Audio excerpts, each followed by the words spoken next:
Les titres principaux. La présidence Sahle-Work Zewde a rencontré la représentante en Éthiopie du Fonds des Nations Unies pour la population.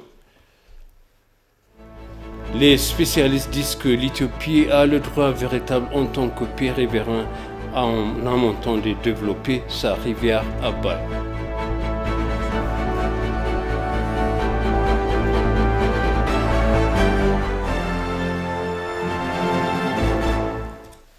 Bienvenue chers téléspectateurs sur ABC, c'est moi Zalal Mourkana avec le journal. La présidence Sahle-Work Zewde a rencontré la représentante en Éthiopie au Fonds des Nations Unies pour la population. Elle a réaffirmé l'engagement du Fonds des Nations Unies pour la population d'appuyer les réformes en cours dans le pays. Selon elle, leurs organisations travaillent dur pour atteindre une croissance qui inclut les femmes.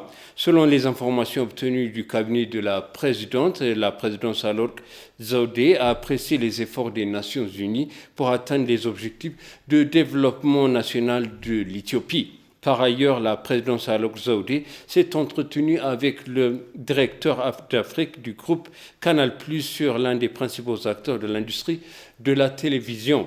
Canal+, qui est connu pour investir massivement dans l'industrie de la télévision de diversité et pour fournir de bons programmes de divertissement et éducatifs, a également ouvert un bureau en Éthiopie, a-t-il déclaré. La présidence Sahle-Work Zewde a salué l'inclusion des Éthiopiens dans ce programme. Les chercheurs affirment que l'Éthiopie a un véritable droit en tant que pays riverain à amont de développer sa rivière Abay. La vision polarisée des États-Unis et d'autres concernant le grand barrage de la Renaissance est déconseillé d'essayer de maintenir leurs intérêts égoïstes pour l'Afrique. S'adressant à ETV English, des universitaires sont déclarés à l'Éthiopie avait le droit de développer sur la rivière Abay originaire d'Éthiopie. Les chercheurs ont souligné le grand barrage de la Renaissance souverain, la vie du peuple soudanais des inondations et de la crise énergétique. Certains pays étrangers sont de vue polarisée sur le méga hydroélectrique de l'Éthiopie pour essayer de maintenir leurs intérêts égoïstes pour l'Afrique. Les universitaires ont en outre déclaré que les États-Unis devraient revoir leur politique sur l'Afrique. L'autre chercheur a noté que l'Éthiopie devrait insister sur les efforts diplomatiques pour résoudre les différends de longue date sur le grand barrage de la Renaissance.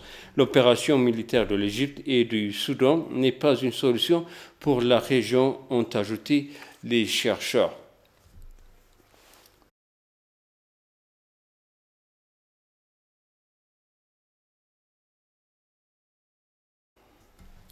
Le ministère des Affaires étrangères a déclaré que l'Éthiopie avait répondu à toutes les préoccupations du Soudan concernant le grand barrage de la Renaissance hydroélectrique car il s'agit des questions techniques. Un échange de données a été proposé de la sécurité des barrages et une question qui est bien prise en charge par l'Éthiopie pour sa propre sécurité en premier lieu, a déclaré le ministère. Le ministère a ajouté que pendant des années, les réponses du Soudan louaient l'importance du grand barrage de la Renaissance pour dissuader les inondations, réguler les débits d'eau pour l'irrigation, éliminer les énormes quantités de limon et de sédimentation et fournir une énergie de bon marché. Le ministère a exprimé le doute que l'intérêt du peuple soudanais puisse être servi en rejetant les remplissages du barrage. Il n'y a pas d'expérience à comparer avec l'Éthiopie qui a invité son riverain en aval à négocier sur son propre barrage hydroélectrique sur la rivière qui provient de ces terres, selon le ministère.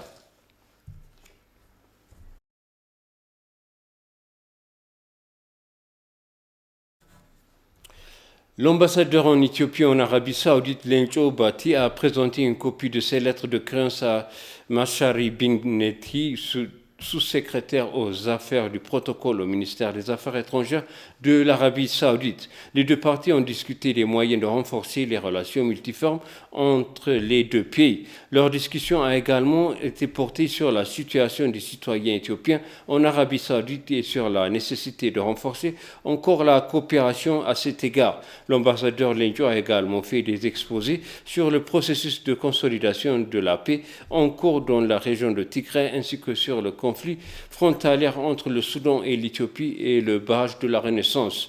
La discussion entre les deux parties s'est conclue par des engagements conjoints visant à intensifier la coopération dans les domaines économiques, sociaux et politiques selon le ministère des Affaires étrangères.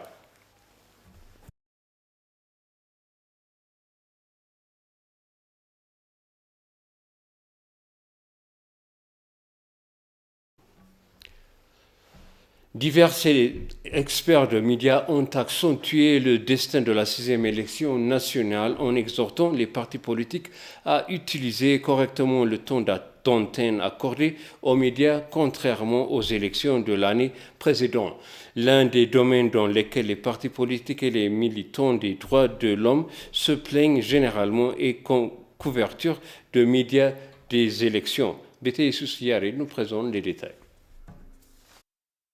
Diverses formations liées à l'élection nationale à venir sont dispensées aux journalistes à Addis Abeba en vue de l'élection qui se tiendra dans tout le pays à cette occasion. L'utilisation et la distribution du processus de 10 médiathèques ont été faites avec la participation de représentants de tous les partis politiques et de 50 médias.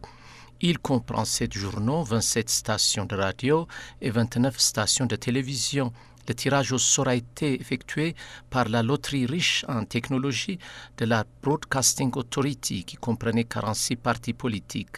Le droit d'utiliser le temps dépend de leur concentration et la communauté les votera en conséquence. Cette allocation équitable de temps d'antenne par les médias est l'une des indications que l'élection est libre et juste et nous touchons jamais à leur temps d'antenne alloué. À Adu Radio et TV, le PDG Tebebou Bellet a également souligné les précédentes élections nationales en faisant état de leurs forces et faiblesses passées. Et selon lui, Adu Radio et TV a finalisé de jouer un rôle dans la 6e campagne électorale nationale librement et équitablement dans l'attribution équitable de temps d'antenne. Plutôt de livrer des idées de tir à balles, il est de loin préférable de livrer leur politique et leur mise en œuvre à l'avenir de l'Éthiopie.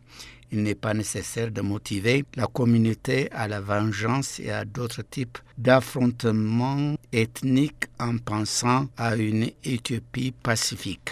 L'agence de presse éthiopienne, directeur général adjoint Fkadou Katama, pour sa part, souligné que les maisons de presse peuvent contribuer à garantir des élections démocratiques dans tout le pays.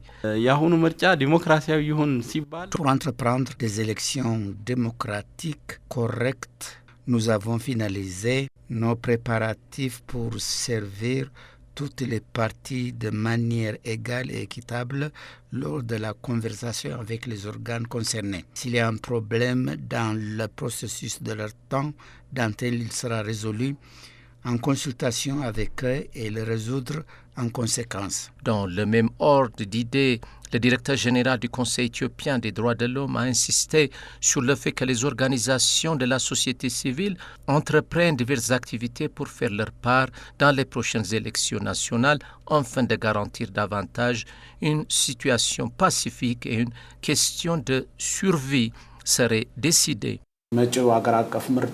Les prochaines élections nationales ne sont pas seulement un travail de projet. Nous pourrions décider de notre vie de demain. Étant donné que le Conseil éthiopien des droits de l'homme a un assortissement d'expérience en matière d'élections, nous avons finalisé l'observation d'élections nationales libres et équitables dans tout le pays. D'autres organisations concernées ont également déclaré qu'ils travailleraient pour prévenir les violations des droits de l'homme à l'heure des prochaines élections. Et pour conclure le journal, plus de 116 000 Somaliens ont été déplacés par des pénuries d'eau extrêmes depuis octobre 2020, selon un communiqué conjoint publié dimanche par l'ONU et la Corne du pays africain. La plupart des régions du pays sont confrontées à des pénuries d'eau critiques, avec plus de 50 districts confrontés à des conditions de sécheresse modérée à sévère.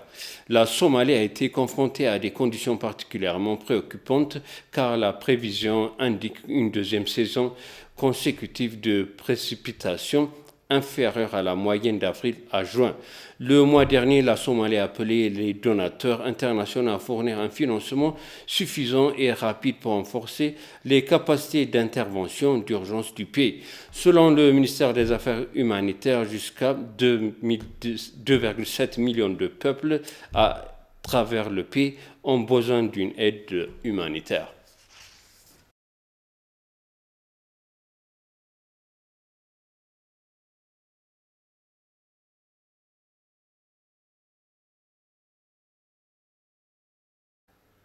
Je vous répète les titres principaux. La présidence Sahle-Work Zewde a rencontré la représentante en Éthiopie du Fonds des Nations Unies pour la population.